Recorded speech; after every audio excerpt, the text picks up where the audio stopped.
Hi, I'm Winston Mitchell, and I'd like to thank you for inviting me to your class. I have 2 Emmy Awards, 2 Emmy nominations, and 13 Telly Awards, just to name a few. So our topic today is press conferences. How do you put one on? Preparation for a press conference. Well, this first part is on you. What is the product you're selling? Who are you selling it to? What are the demographics? What is the product? Is it something you wear? Is it something you want people to show up to? Is it an event? Is it something you want people to donate to? All these things have to be taken into consideration before you even start your press conference, because you need to know what it is you're trying to pitch. And also have a press release. Your first press release should be telling the members of the press where to show up, what time, where, and what you're trying to sell or have them cover.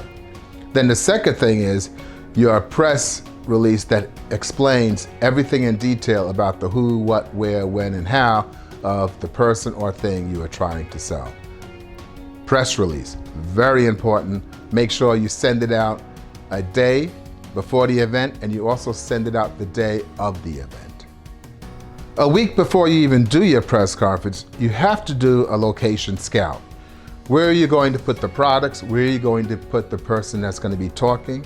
Where are you going to be speaking from? And if you're going to speak, you have to know where you're going to do the press conference at. Is it an open space? Is it indoors? What kind of lighting is there? Or is there going to be sound? Is there going to be visuals? You have to decide ahead of time before you get to the press conference exactly what you're going to do. What other preparations do you need to do before you even start your press conference?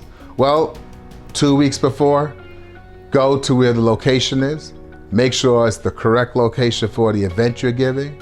Make sure that you're going to have a place where you can put your podium, you can put your spokesperson, you can put your products. It has to be someplace that people can easily get to.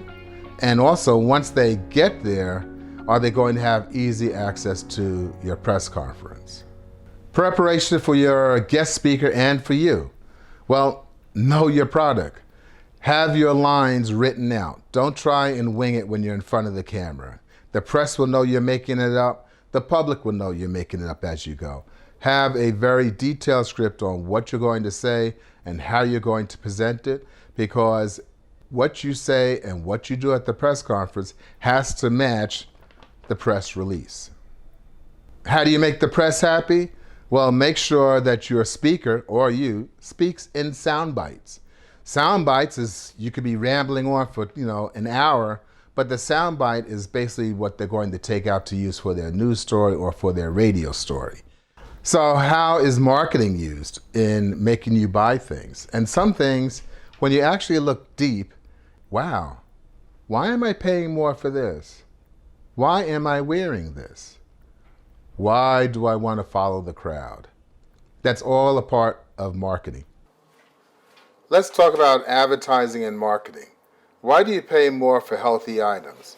Let's start with a bottle of water versus a can of soda. Here are 2 labels. With Coke ingredients, you have carbonated water, corn syrup, coloring, acid, natural flavors, and caffeine, just to name a few, and it's 20 fluid ounces. Now, water. It has no ingredients, just water. It's also 20 fluid ounces. So why does water cost more? Marketing. Words like hydration, healthy, and natural. Tricking the public into spending $1.50 to $2 for a bottle of water, and soda is around $1. It costs the manufacturers $0 in ingredients to produce water. Let's move on to fashion. Look at these images of poor people from around the world, and right here in New York. Look at their pants. Their clothing may need cleaning, but there are no holes in their pants. In fact, if you try to give a homeless person a pair of pants with holes, they might be offended. Now look at the designers and what the manufacturers sell to you. Pants with holes that you pay $75 to $300 for a pair. Why? Because 20 years ago, a few stores sported them, and then it became a fashion statement. when in reality, the holes in the pants might make you look less fortunate than someone else that's around you. But the fashion industry tells you you look great, so pay more. Side note, where does all that extra material go? Into another pair of pants that they can sell. So how does the communications model work into manufacturers and also designers and advertisers and marketing? Well, let's look how it works. Let's just take an example. Coca-Cola, they're the sender. They're encoding the message with certain words like good, refreshing. They encode that into a message. The message is if you're cool and if you want a rum and Coke, you go ahead and get your Coke.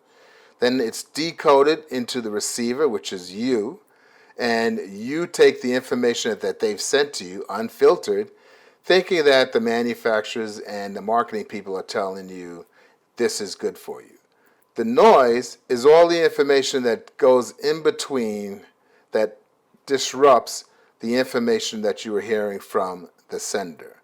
But the sender does know if it's working because that is the feedback.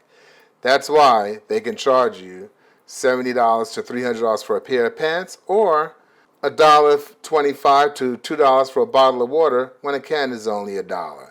It's all about marketing and getting the information out and having a clear message to your receiver that you're trying to sell the product to. So, jeans with holes, well, now the designers just came out with a new one. Overalls that look like they've been used with pre-made grass stains. $1,400. Talk about really? So, you can pretty much make anybody buy things and do things.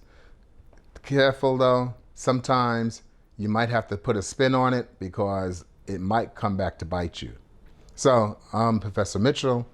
Thank you for watching and thank you for inviting me to your class and all the best of luck in your career.